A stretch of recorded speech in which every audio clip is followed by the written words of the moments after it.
and she's looking at it.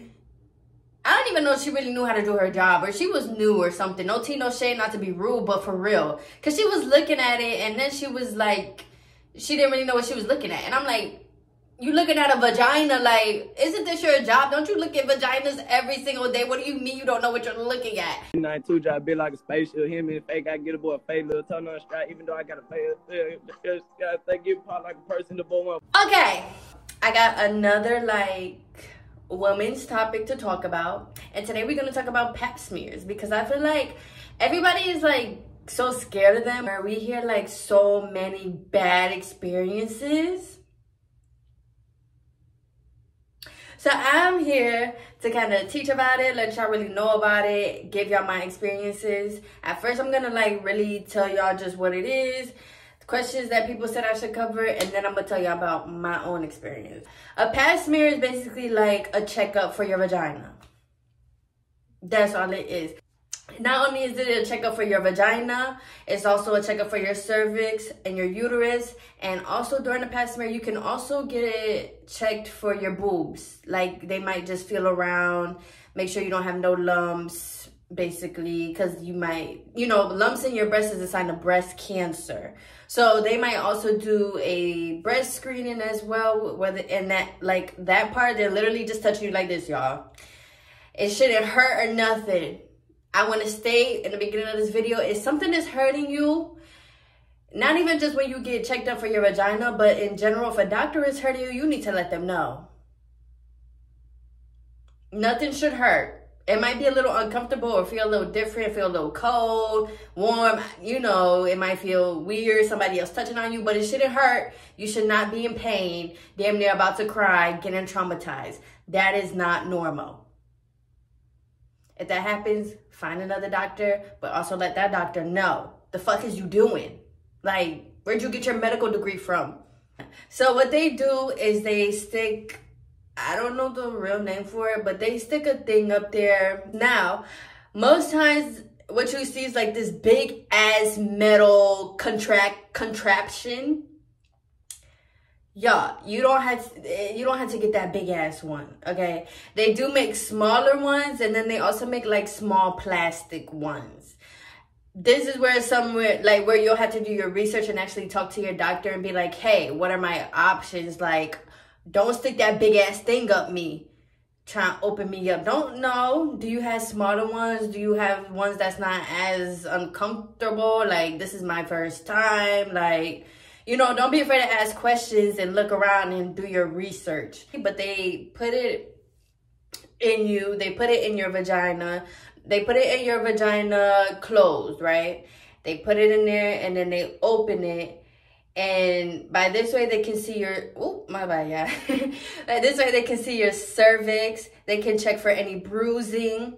They could just make sure, like, from right off the bat, looking at it, okay, the doctor should know what a cervix look like now. But they'll be able to see, is it swollen? Does it look like it's, you know,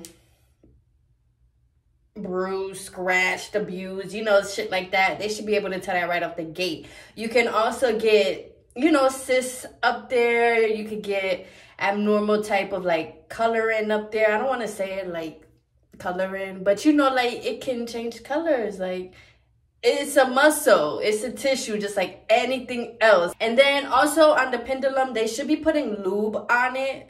They should not be sticking that in you dry. Like, they should definitely be putting lube on it. And you can also ask your doctor, like, hey, can you, I want to know step by step as you're doing this. You should see also them doing that. They're gonna put lube on it, and then they're going to put it in you and do it. That should make it way more comfortable. If you see them just trying to stick some shit up in you, like I said, where's your medical degree? Because what the fuck, you got to get that shit wet first. Like, damn. And then another thing that they do is they're going to collect cells from the outside of your cervix. Your cervix is like this, but it's like, pretend this is your cervix and this is the hole, but the hole is just way tinier, so it's not this big. But the outside of your cervix, oh yeah, this is perfect. So the outside of your cervix, they're gonna take a little brush, they're gonna go around, And then they're also gonna go a little bit inside and go around too. Now, both of these processes should not hurt. They might be uncomfortable, but nothing should be hurting you to the point where you're like really in pain. Now, when they do that, you might spot, you might bleed, you might cramp. All of that is normal, or you might feel like a cramp is coming up, or you might actually feel them down there at your cervix. By them going up there and doing that, you know, your body or down there, it might cramp up, you might bleed, and afterwards you might spot. You shouldn't be like bleeding and spotting and cramping a lot. The brushes that they use to swab your cervix and a little bit of the inside, I also want to say that those brushes are not hard. So they should not hurt, they're not rough. The bristles and stuff are pretty soft, kind of like silicone, I guess. I don't know, but they're pretty soft. So when it brushes against your thing, it's bendable. It's literally just slightly brushing, gently brushing. Because if you look at the pictures and stuff, it looks hard and it looks kind of like, what the fuck is that gonna feel like? But it's not hard. You shouldn't even really feel it if the doctor's doing his job. That's why I say they should make sure they're gentle with you. They should not be rough to the point where you're feeling shit is hurting and you're bleeding. Like, no. Yeah. So the reason why why you're supposed to get a pap smear is because, like I said, they're checking for your cervical health, your uterine health, your vaginal health. Another thing that they might do during your pap smear is stick their fingers up there and go around your like actual vagina, your walls, just to kind of make sure that you don't have no lumps, because once again, you could get cancer. Making sure you don't have no bumps, making sure you don't have no cysts. That's just what they're checking for, to make sure that everything feels right and tight and nice, you know. That shouldn't hurt either. And like I said, it might feel just different with them like pressing against your walls, but it shouldn't hurt, right? So they're checking for cancer. That's their main thing that a pap smear is for, is to check for cancer. Sometimes when you have cervical cancer, uterine cancer, even vaginal cancer, like you might not know, okay? Especially at first. You might not have no signs or no symptoms, and you might not feel nothing. But then you go get a pap smear. By them brushing your cervix like that, that's what they're checking for. They're checking for cancer cells. So say you're not having any symptoms or anything, but you go get a pap smear and they brush it, boom. You're able to tell if you have cancer. Like, that's one of the easiest ways, because sometimes you don't get signs and symptoms. So, another thing that they check for is, of course, STDs, STIs, HPV, anything like that. They're also checking for, but they'll also ask you to, like, do you want a full panel? Do you want us to test for anything? Like I said, they should be asking you this. If they're not asking you, boo, you need to be saying, can you test me for this? What are you testing me for? Is it just cancer? But sometimes they'll also check for STDs through blood. So say you already got tested for STDs and shit. You already got your blood test for that. You good. You already know. Then with your pap smear, it's just like, okay, just check me for the cancer. Like, that's the main point of a pap smear.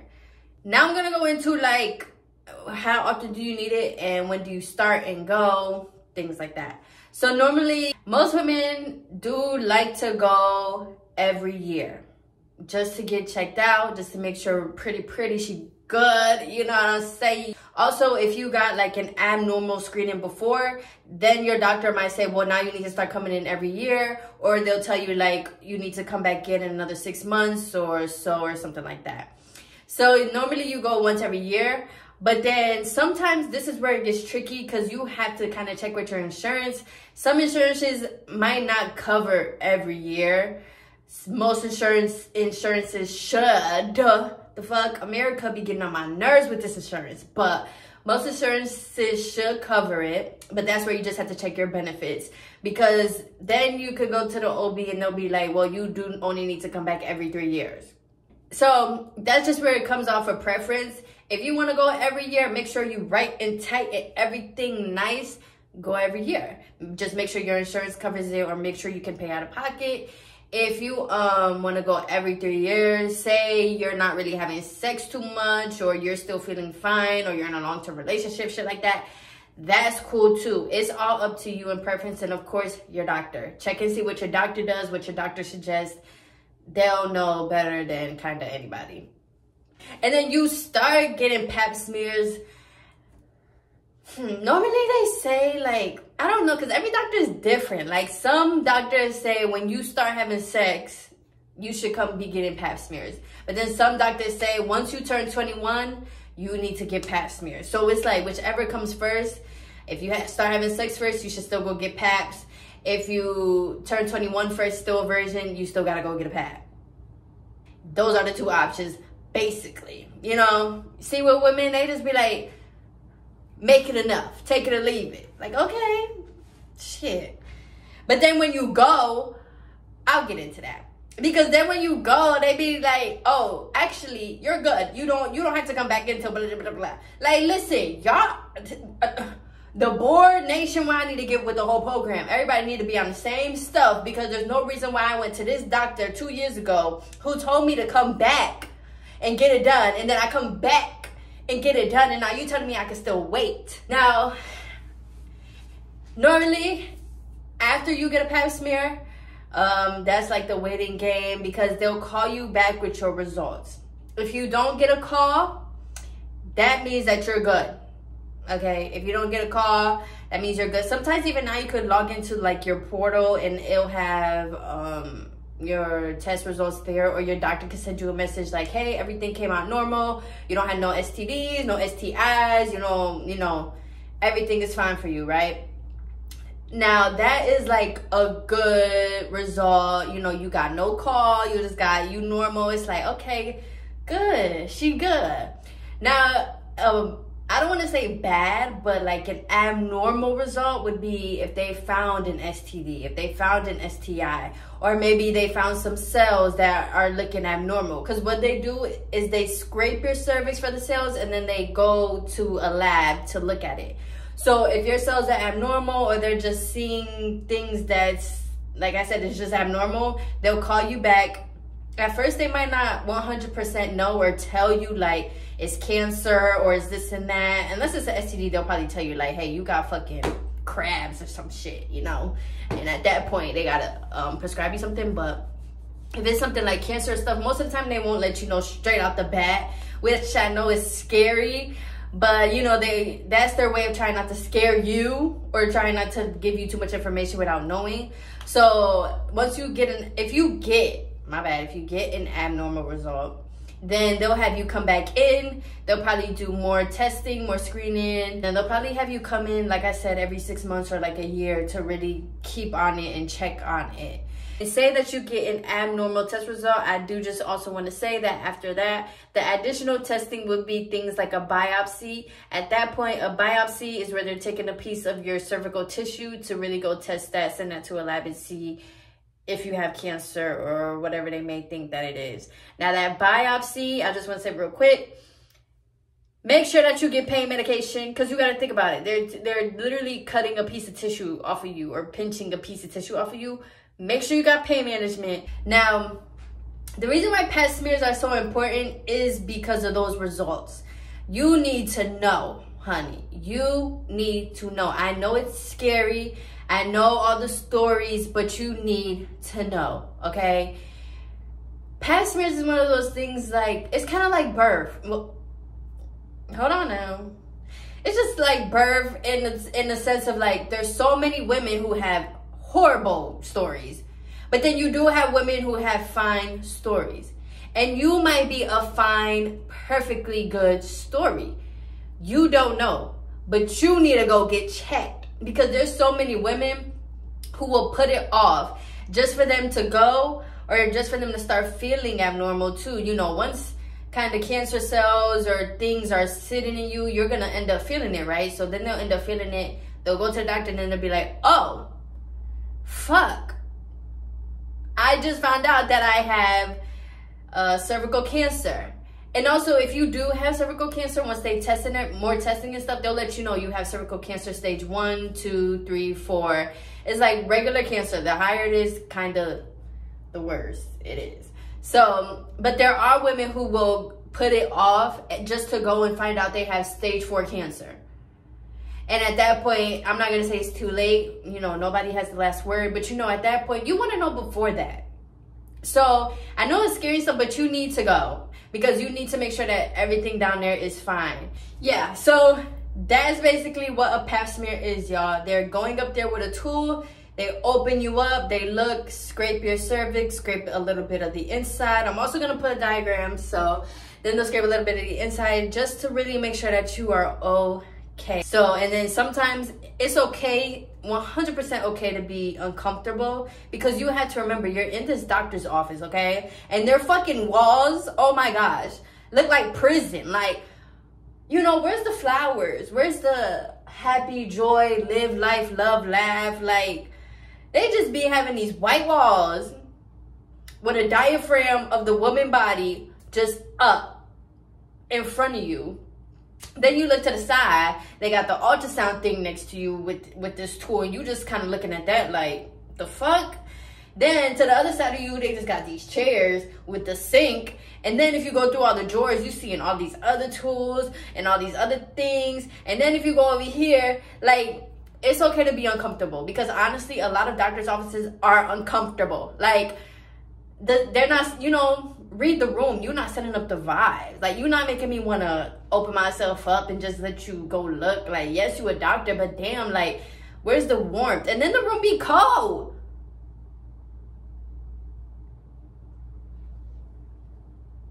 The room be cold, because this is what they have y'all do, okay? They come in, they say, blah, blah, blah, you here for a pap, blah, blah, blah, blah. And also, why do some of y'all be rude? Some of y'all nurses and stuff be rude. Because I remember one time, I was just asking a question. And I wanted my mom with me. And she was all like, no, you're overage, so your mom can't come in here. But she didn't say it like, oh, you know, I understand you want your mom here, but you are overage, so she can't come in. That's just, no. She was like, no, you overage, like your mom can't come in here. Girl, fuck you. The fuck? I want my mama in here. I don't know what the hell I'm getting myself into. Why did some of y'all be rude? Like, y'all need to start being nice to people, especially other women. Like, honestly, you might not like your job, but damn. And then they put you in this room and they put you on the chair. And then they have you get naked. Most of the time it's 100% naked, because if you're getting a breast screening, like, well, most of the time it comes with it. So if they're feeling your breasts and stuff, you gotta get 100% naked. Then they give you a gown to put on, you tie it around yourself. But when they come in to do the procedure, they open that up. So that's why I say it's okay to be uncomfortable. Like, you're 100% vulnerable on this bed with a doctor that you may or may not know. And then it's cold. You got me up here naked, but can't even turn the heat on. I'm cold. Like, my nipples getting all perky and shit. Like, another thing is, you might feel violated. Honestly, you're gonna feel violated. I'm not gonna lie.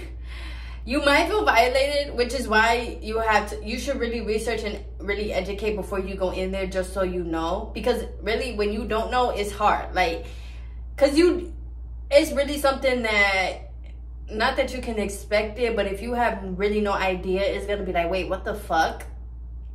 And a lot of times doctors, like, they're already running behind. A lot of doctors don't really care to keep explaining to you what they're doing and all that stuff. They just be like, okay, you know, I'm going there right now, blah, blah, blah. And it's like, wait, you might just feel violated in a sense, like, damn, like, this doctor really down here just all up in my shit, touching on my boobs. I'm over here just laid the fuck out naked, like. And then after I do that, I still gotta pay a copay or something for testing. Where's y'all bedside, tableside manners? Like, you all up in my shit, and then I still gotta pay. So I know the number one question everybody has is like, do they hurt? This is where it gets tricky.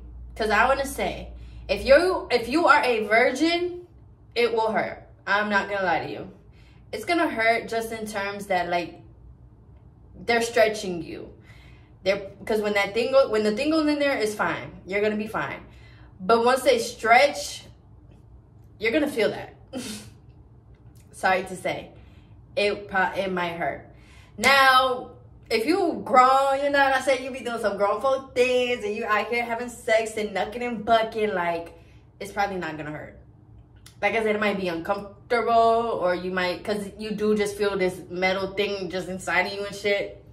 But it's not gonna hurt. If you are a virgin, it's definitely kind of as bad as people make it seem. But if you having sex, you're good. Honestly, you are good. If you continue to go, at that point you already know what to expect, so you're good. I want to say that, like, it's not like, okay, the primary doctor that you go to for a pap smear is an OBGYN. But I want to also say OBGYN is not the only people that is certified to do pap smears. You can go to a midwife.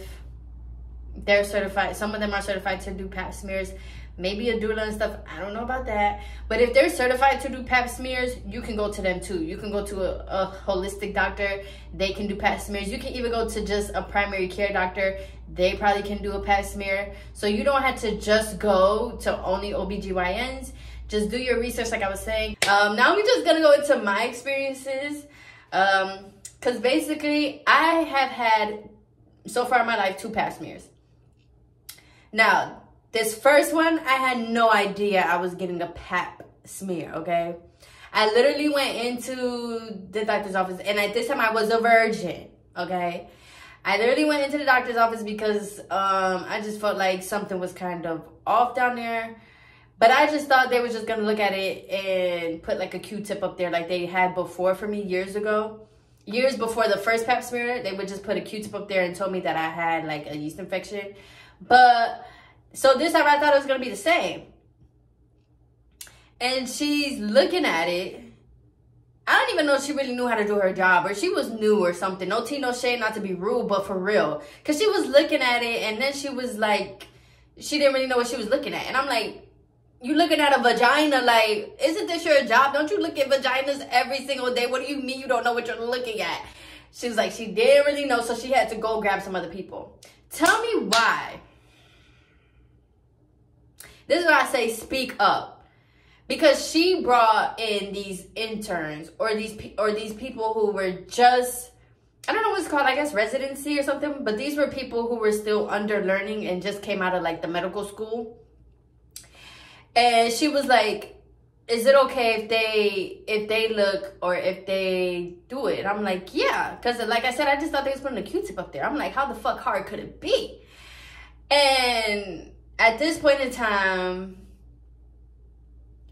they didn't tell me shit. This is what I say. Y'all need to advocate and tell them to let you know what the fuck is going on. They did not tell me shit. Next thing I know, my shit is getting stretched. And that shit hurt. Like, that shit hurt. And then it felt like they was, like, in there twisting and turning. And I'm really sitting there like, wait, hold on. And at this point, I did get some spotting and some cramping. Or, I mean, I got spotting afterwards. But I did get a little cramp. And I'm like, wait, what is y'all doing? And also, this is where I wish I had my mama.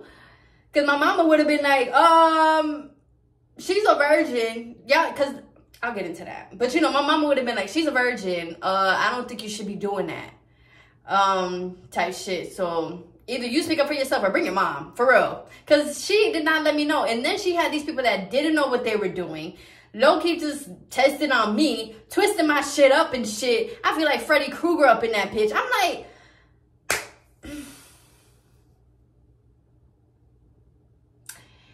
And because that shit hurt so bad and there was like 3 people down there looking, I felt violated. That's where I could understand where women felt traumatized. They ended up finishing it or whatever, and they took it out. And I was trying so hard not to cry in front of them. And then they were just like, you know, you can go, blah, blah, blah. I was trying so hard not to cry. But as I was putting my clothes back on and I was leaving, I started crying. I just ended up crying, going to the car, and just crying in the car. And I called my mom, and I think I just told her, like, she was like, why are you crying? I'm like, Mom, that shit hurt. And I think I told her, like, they did something else. And she was like, well, they weren't supposed to because you're a virgin. And, you know, like, so I was just like, yeah, but it just hurt. And I feel so violated. Like, it really felt like they was trying to do surgery or something on me without my consent. Like, I ain't signed no papers. Once I started having sex, I was like 22. So when 21 came, I did go back to the doctor, because you know they say when you're 21 you gotta go get pap smear. And I think now the age is like actually 25 or something if you're still a virgin. Like I think now the age is up to 25 or some shit. I don't know. But when I was 21, I did go back, and oh my gosh, I met the sweetest doctor or midwife. I don't know who she was. And she was basically talking to me, and I was telling her like about my life and stuff like that. And then she was like, okay, so are you sexually active? Like, how often do you have sex? And I was like, no, I'm a virgin. And she was like, oh, well, and that's why I love this doctor. Like, I don't know where she is, but God bless her, because she was like, well, I'm not giving you a pap smear then. And she was like, I don't do pap smears on virgins. And I was like, my fucking bitch. Because low-key, I was scared because of what happened the last time. And she was like, I don't do it on virgins. She was like, I can still check your breast. I can still do like a pelvic exam. Oh, that's another thing they might do, is like a pelvic exam where they're like feeling down on literally your pelvis, like just making sure everything's good there. So she's like, she could do that. She could check my breast, but she was not going to be going up there and doing a pap smear. So once I started having sex when I was 22, I went back because I was like, okay, now I gotta go get a pap smear. The next time I went after I had sex, y'all, smooth sailing. Smooth sailing. Once you start having sex and they put it up there and they stretch it, I don't know if your vagina is maybe just used to, you know, getting down with the get down, but you know, it's really not that bad at that point. And the doctor was also very gentle, so she knew what she was doing. Like, she went in there, she was like, okay, I'm about to scrape. She scraped. She asked me, did I want an STD test panel? I told her, yeah. So she also put that. And another thing is, when you go into the room, you're gonna see the tools. And y'all, the tools might look intimidating, but I promise it's not that bad. That's why I be feeling like they shouldn't even have that shit out there, but they definitely should let you know what they're doing. But they shouldn't just have it sitting out there once you're in the room. But yeah, the second time I went, it was fine. She checked my breast, she checked my pelvis, she did the fingers up there, and everything was fine and smooth sailing. She ended up just running in my portal that everything was normal. I didn't have no STDs, no abnormal cells or nothing like that. And I was like, okay, bet. So yeah, sometimes it really can be that easy, y'all. My advice would be, wait until you have sex. If you are still virgin, do not go get no pap smear unless you feel like something really is wrong. Maybe you just feel like something's off down there, or it runs in your family or something like that, so you gotta go get tested. Then yes, go get tested. But if you are a virgin, everything seems fine. You're still young and getting it. You know what I'm saying? Young, pretty, getting it. I know that's right. Don't go. Just wait until you start having sex and then go, because and then on top of that doctor ain't even care to ask me if I was a virgin. Like, girl, I'm a whole life virgin. I don't even stick tampons up there. What are you doing? The screening takes about less than 10 minutes. But, you know, sitting in the doctor's office, you're in there for damn near an hour. So, yeah. But I promise y'all, they're not that bad. Just wait until you have sex and go. Make sure you have a trusted doctor. If you are black, make sure you have a black doctor, preferably female, and somebody that you feel like you can actually talk to and say, hey, I've been feeling this, I've been feeling that. And yeah, after that, you're going to be going about every year, every 1 to 3 years, whatever is your preference. Please go. I understand it's scary, but do it. You have to check your health. I feel like a lot of times, another part of the fear is just like feeling like for me, part of my fear was just feeling like I can't speak up, or like I would be afraid to speak up. So that added on another layer of fear. But don't be afraid to speak up. Once you're not afraid to speak up, boo, you already gonna know you're gonna be up in that doctor's office. Like, you know how our moms will be asking questions and being annoying and stuff? Be like that. They got like that for a reason, okay? You be like that too. Be annoying. So if you guys have any questions about pap smears or anything that I didn't cover, let me know. I will answer, or I will make another video. Like I always say, I will always answer you guys' questions. It's important that you know this stuff. It's important that you're educating yourself, and give you a pat on the back for being here and learning. Happy pap smearing, okay? I wish all of you guys amazing pap smear experiences and amazing like results. I ask that y'all don't get no callbacks, that y'all get normal shit, and that y'all find great doctors. Take your time, do your research, and you can do it. Like I say, it's always awkward saying bye. I don't be wanting to say bye. I be wanting to still teach y'all stuff, but I don't have nothing else to say about it. So bye.